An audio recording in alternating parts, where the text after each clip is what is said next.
Moi, c'est Maître Justin Lunanga. Toye ko déposer plainte pour la cliente Nabiso, Eliane. Votre plainte contre qui?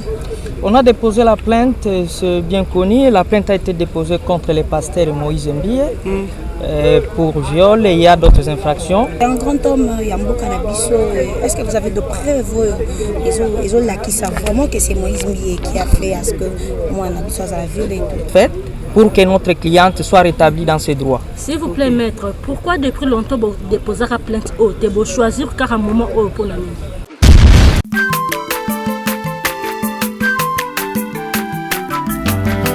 Mwana moto te po akosangai abongwani pete po awangana Nzambe ya le Nazarien, le Nazarien, le Nazarien, le Nazarien.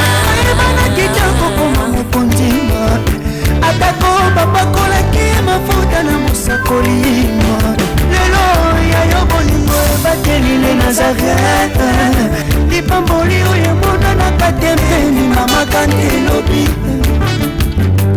kolapie mapapu masope mafuta tokokesikana longo na Nzambe oyo babenga na makomi maître tomoni bino boye ana parquet toyebi toko oyeba but ya descente na bino ana parquet zali.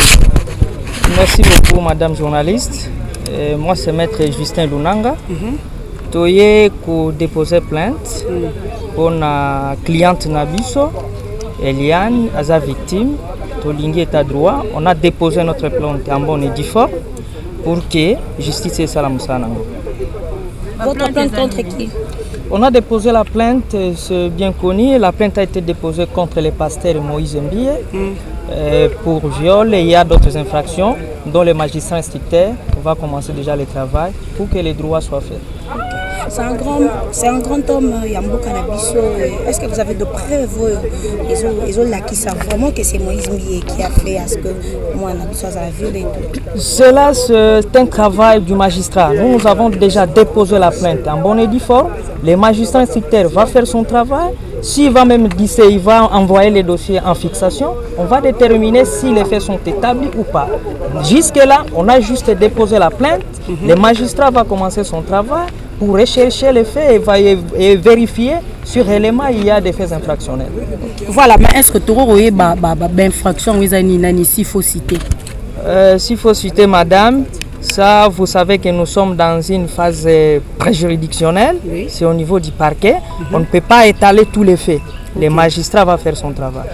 Est-ce que vous savez que c'est grave parce que Moïse Mbie a tourné dans Mboka Oyo et sécurité il y a ce qu'ils ont assuré. Ce n'est pas dire que Azam est grave. Oui. Vous savez vous-même qu'il y a un principe en droit. Il y a la légalité de tous en droit. C'est un principe connu, un principe d'ordre public.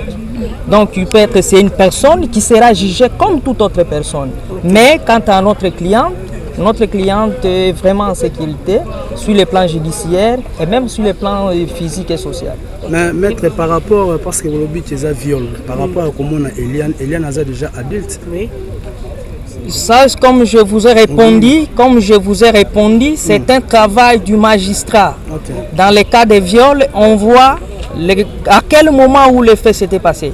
Là, c'est un travail du magistrat. On laisse le magistrat faire ce travail. On vous appellera un jour pour vous dire que les faits sont établis ou pas. Voilà, na batu nyonso baolanda na monde entier, je ne sais pas ba nyonso tu ba ebi marambo ndenge banda ki ko lobani pour na ba retenir nini par rapport à plainte de ça.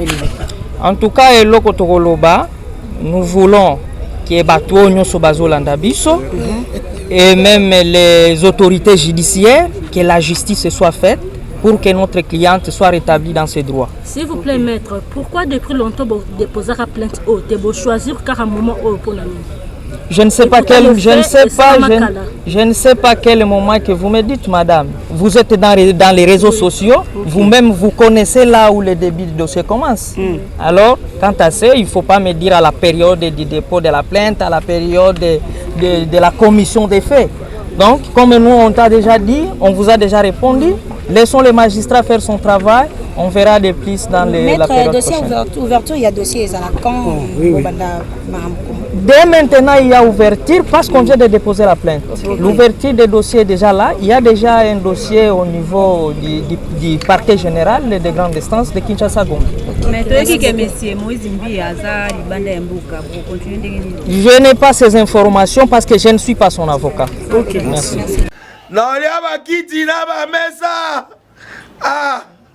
Atanya ukondoko namona yo achayo na mwamba na minito na kata bena katikata saki fufu. Oui, allô Escoti, bonjour. Boni. Et l'autre côté, et puis qu'il y a mon bureau à travailler tes micros. Donc dès que ça on a eu galère na niveau 0. Tout ça là boy. Ngai naza na mbongo vraiment mingi te. Mais nazo tchela bino moi mukio naza nango na agence moko boy Nazareta. C'est du sérieux. Oh. Maman, comment est bon donc yo pesa au fouti mbongo kuna partir à poto biso to ya to jibilo. Na bengi ya Scotty.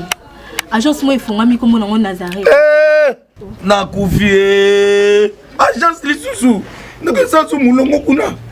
Pour nous là susu. Kuna eza mambo mulongo te. Ye si afuti mbongo kuna partir à poto biso tozo ke ko récupérer biloko oli. Ah tika boyeko. Yeso mona makamba bongo na monte. Bat papesi mbongo kuna biloko ke récupérer biloko oli na agence. Ezalaka. Mais yango bandi. Maman. Deki nanga yebisi ngai mena ndimite. Na lingi na mona ki mona mbeso. Poli kamba boye. Na monde na ne salamate. Mama yebisa ngai. Bapesi mbongo kuna biso to récupérer biloko kolia awa. Ya solo boutique Nazareta, ezali boutique où ezali à distribution ya produits alimentaires. Ah! Na fali poto sunga bandeko oyo même ba oyo bazana na peu de ressources. Comme la boîte bandeko bazana niveau à Kinshasa même avec un petit rien. Donc à partir à $10, $15. Donc si on a un bon côté, nous devons la poto ko sunga yo, a ozuka biloko kolia. Eh maman Nazareta nzamba pambola ya bakise mikole belé awa na sena mokili. Et bon awa tozawa poto yeba adresse awa. La boutique Nazareta est ici à Kubungate, toza sur avenue Monkoto numéro 1, direction Elengesa. Face à face na église catholique Saint-Vincent. Ah, direction Elengesa, Monkoto numéro 1, à face à l'église catholique Ah, c'est ça, l'école. Bon numéro de téléphone, vous avez monté déjà, vous avez on a 3 numéros pour Paris, vous avez un numéro pour la Suisse, vous avez un numéro pour la Suisse. Ah non, non, non, non, non, non. Nazareta nous allons la Congo ici. Julia, nous allons la Kangisa qui a foufou. Eh, ya modé, yo bandika na foufou. Oui, pour la Nazareta, tu as un système en bimbi, dans Bongo Shingo. Bon, ok. Vous allez Silio. Ça c'est du sérieux.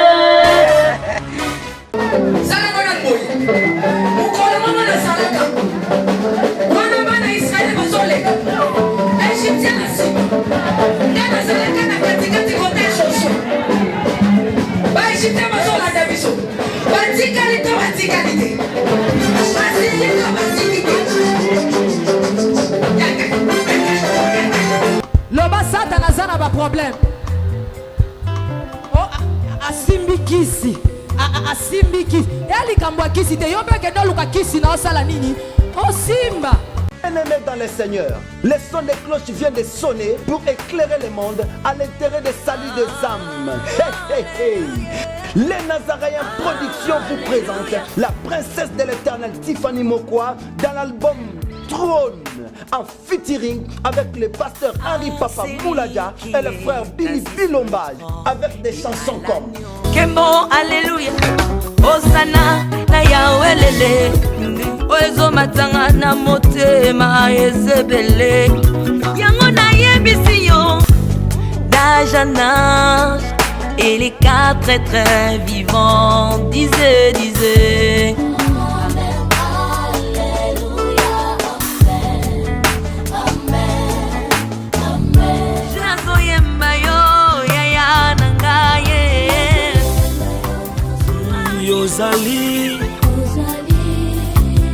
solo na ngai ya ntango mpasi yaya. Procurez-vous massivement de cette œuvre à travers les plateformes de vente et de téléchargement telles que Les Nazaréens TV, Amazon, iTunes, YouTube et autres. Hey, hey, hey. Les DVD et les CD sont déjà disponibles. L'album trône toujours en marche. Déjà en France, appelez-nous au plus 33 65 93 16 781. Mamae, bateau-toi France, ce n'est pas encore fini. Comme je le disais, contactez-nous au plus 33 65 93 16 781. Une seule adresse. Au numéro 112 de l'avenue Songololo, croisement Prince Kassavoubou, dans la commune de Kinshasa. Que El Shaddai vous bénisse. Shalom peuple de Dieu, que la paix de notre Seigneur Jésus nous comble, parce que tous nous avons besoin de la bénédiction de l'Éternel.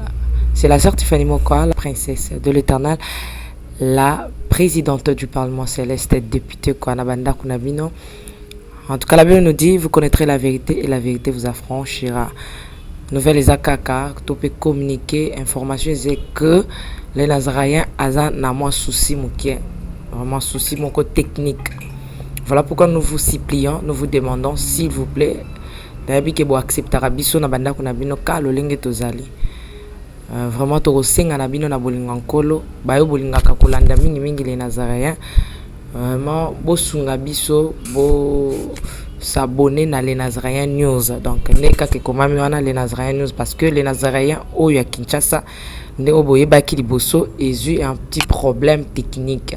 Donc, moi et toko tsaba vidéo, il y a milai eza vraiment pour l'instant. Donc, voilà pourquoi na bolinga musalo tozala nango tosala libino les Nazaréens News.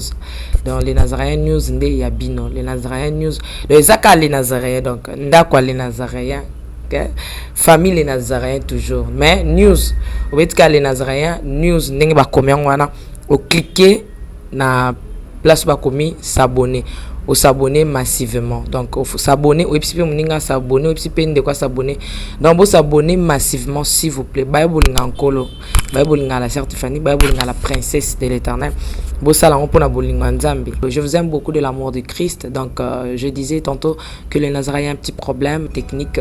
Voilà pourquoi nous vous supplions de s'abonner sur les Nazaréens News. Ces derniers temps, nous utilisons beaucoup plus les Nazaréens News parce que les Nazaréens Kinshasa a un petit souci, un petit problème technique.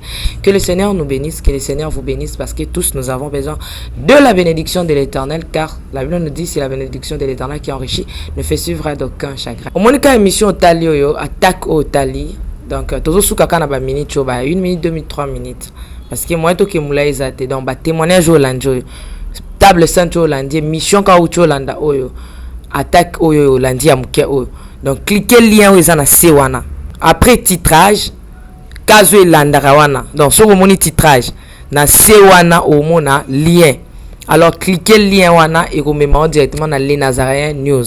Donc cliquez kaka donc au tali attaque au moment titrage ezawana ce qu'on a c'est à titrage wana au moment lien final lien wana et vous mettez dans les Nazaréens News. Quant à moi, je suis rempli, je suis comblé de joie pour beaucoup s'abonner et belé ciao.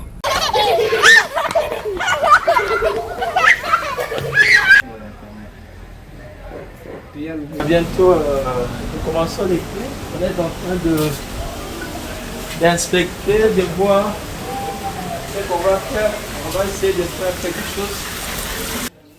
On mange d'abord ou comment? Non, on mange d'abord. On peut s'échanger et puis on mange. Moi, ça va 6 minutes. Ouais, relax.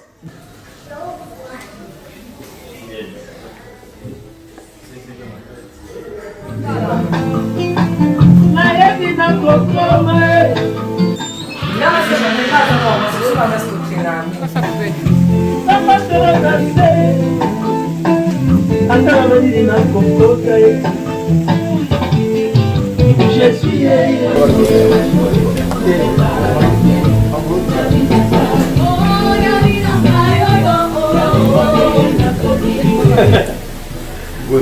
ouais. N'a pas clip pour faire le la gomme. Soyons mon avis.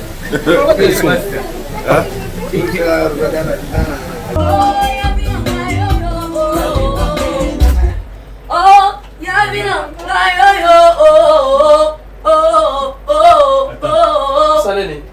Oh,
parce que si on monte bon maïlo va besoin mis. Mais oui, et bon manga mis, yo mis à quatre, c'est clair. C'est yo montabe, ya montabe. Bino pardon. Quoi spécial ça?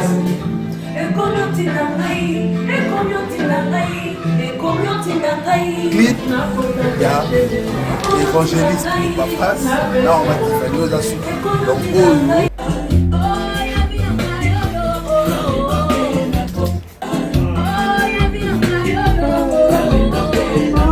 Pardon.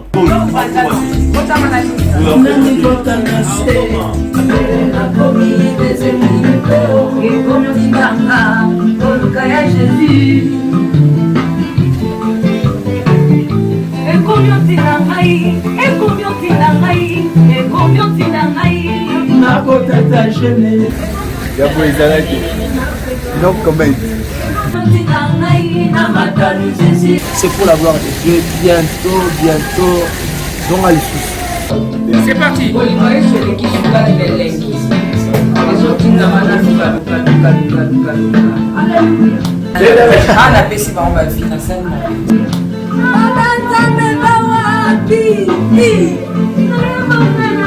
Loboko epesaka ekopesa lisusu.